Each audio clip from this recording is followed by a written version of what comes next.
Papakitaan ko kayo kung gaano ako kagaling manghuli ng isda.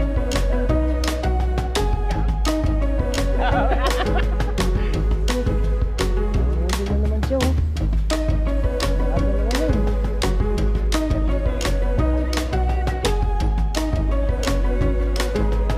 Anong gagawin natin, kuya? Kukuha ka ng pamain. So ayan, kukuha si kuya ng pamain. Laki, oh.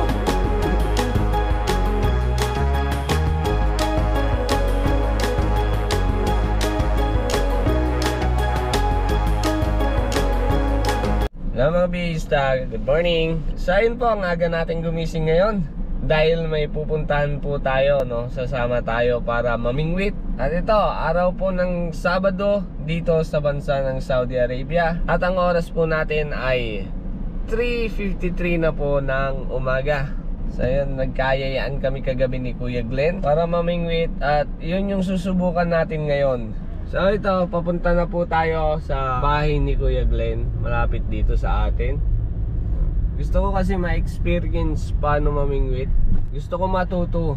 Si Kuya Glenn kasi laging namimingwit dito. Malapit lang kasi kami sa dagat. At ayun, no, lagi siyang maraming huli.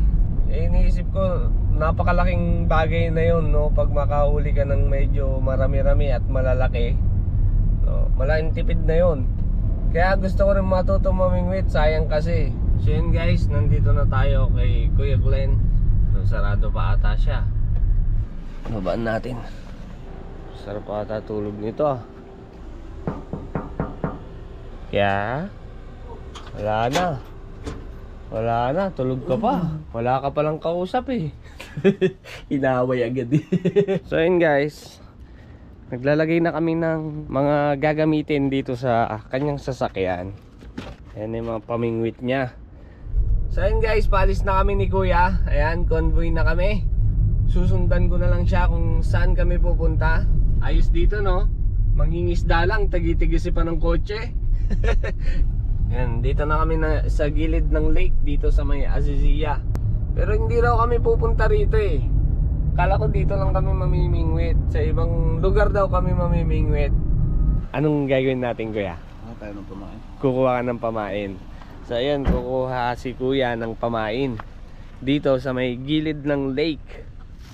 So ayan, naglagay si Kuya ng kubos dito sa may gilid ng tubig.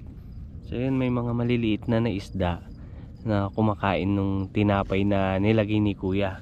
At yun yung kukunin ni Kuya para pamain. Malaking tipid na yon. Kung tutuusin, no, hindi ka na kailangan bumili ng hipon. And sinasalok-salok niya lang yung mga maliliit na isda. O, di ba? Parang nahuli. Pero kunyari may ilalagay siya diyan. Meron mo may yabang ah. Ayun ba? Sige lang. Sige. Ayun, nasa loob lahat. Patingin mo nga yung mga viewers ko kung ano yung hinuli mo.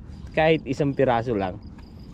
Ayan po yung hinuli ni Kuya. Mga maliliit na isda. Ito yung pamain niya. Diba? Solid. So ito, paalis na kami guys. Papunta na kami dun sa location ng pagbibingwitan namin. Ang oras na natin ay 5:03 na po ng umaga. So ayan, dito lang din po kami nagpunta sa malapit sa amin. Pero ito, gilid po ng dagat dito. Sama kami pwesto ni Kuya. Ano? Dito na tayo? Ayun, dito na raw kami. So ayun, kinukuha na ni Kuya yung kanyang mga pamingwit. Siyempre, si Kuya lang ba? Meron din tayo rito ng pamingwit. Ito ay hiniram pa natin kay Boss Julius Ganyo. Hindi pa natin na ibabalik. Meron din tayo rito. Iyan, kaso maliit. Meron din tayong pamain, no? So yan, magsiset up na kami ng aming mga pamingwit para masimulan na namin yung panghuhuli ng isda. Papakitaan ko kayo kung gaano ako kagaling manghuli ng isda. Tawa siya eh. Tinatawanan mo ko. Good morning. Good morning. So yun, sineset up namin ni Kuya yung aking pamingwit. Dahil hindi ko alam i-set up yung sa akin. Siyempre, sasama ka na rin lang. Dapat, pabigat ka na. Aantayin mo lang kung anong diskarte yung kailangan. Ay, 6. Sa may hila. Ayan ako siya. Ayan, nagtuturo sa atin si Kuya, no? Ng paano magtali. Kaso yung tinuturo niya, yung nakakalito. Yung nakakalito, ang hirap. So yun, meron na raw isa, sabi ni Kuya. Nawala? Wala. Paasa yun ah. Ay, hindi yan. Ay hindi, nandiyan pa. Ay, tumatalon. Yung nakaisa no. Ito yung sa KMGS eh, no? Kapuso mo Jessica Soho, no? Yung tumusok sa ano? Sa noo. Hawak mo rin. Tatayo ko lang rin sa Akin na.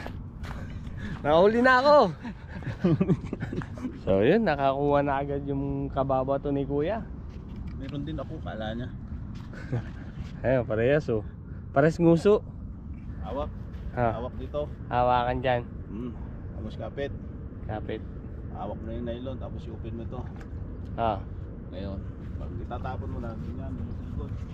sige. Pag tinawang makaramdam mo ito, re-release mo ito. Ha, I-open mo yung kamay mo. i-open yung kamay. Yun. Layo ah. Ang huli na naman siya oh. Nakadalawa na eh. Ano ba yan, nahuli mo na naman? Ah, ganun uli. Oo, malaki-laki. Wala ka na. O wag ganyan, ikot. Ayun na. Kasi pag inikot mo, baka dito mo ma-release. Yan. Ayun na.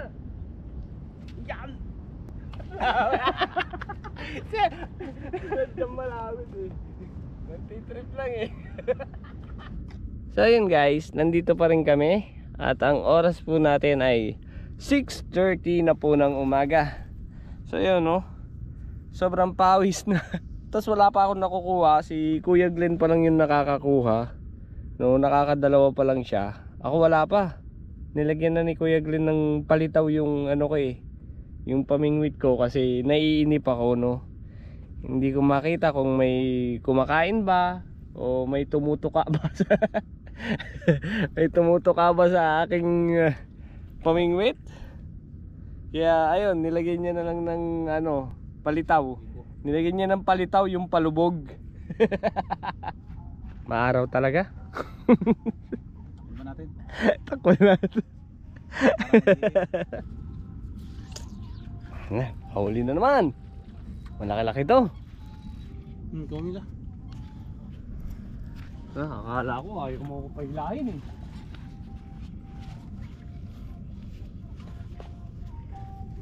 Yeah! Akin ka! Bibilisan ba? Wala na! Halika rin eh! Halika rin eh! Halika dito! Dito! Dito lang tayo! Dito sa aking tabi! Halika dito! Yan! Malaki to! Woohoo! Ang laki niya no? Woo! Iril mo pa. Akala mo ako talagang nguli eh. Mahaba to. Ay! Hindi mo mabali to? Hindi. Woo! Sanggalayan kuya, ang haba nito. Nakadali rin. Hindi ko alam tanggalin yan. Ikaw may pakanan yan eh. Ilang yung monster. Laki oh. Ano, muntik pong makawala. Loko-loko ko. Sa dulo no. Ayun nga no. Laro-laro mo pa. Ako na eh, baka makawala pa eh. Namatay na ba to? Huh? Namatay na? Ito? Patay agad no? Nervous yan, takot sa'yo. Mabilis mamatay. Ha? Mabilis sila mamatay no? Ay gago buhay. Gago mo eh. Narinig. Naka-on pala yung camera ko. So yun sa akin, hinahatak niya. Oh. Tinatanong niya kung ba't hindi raw nakakahuli yung pamingwit ko. Ako pa tatanungin mo. Ikaw nga nagtuturo sa akin. Oh, syempre, first timer, baka second time. Baka mga ano na yung mahuli ko dito. Ubus na eh. Mga crocodile. Wala laman eh. Oo nga, naubos lahat no. Pero nag-enjoy ako kahit yung pamingwit ko walang nahuli. Nakahatak naman ako ng isa eh. Oh.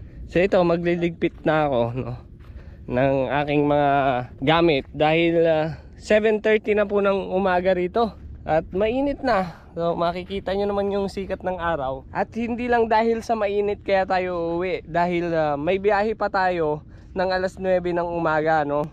Aalis pa si madam. Kaya ito, nagliligpit na ng mga gamit. So ayun guys, pauwi na kami ni kuya.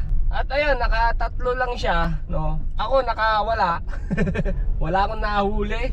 Pero binigyan niya naman ako ng isang malaki, yung huling hinatak mo. At ito, sunod na ako sa kanya. At hingi pa ako ng tiyan niya. Dahil wala na akong tiyan sa bahay. Mambuburaot na lang ako, doon na lang ako babawi. Dahil wala akong nahuli. Yan na. Ako din eh. Hindi, tiyan lang. Hindi para dire-diretso ka na ang biyahe. Manlilibre po.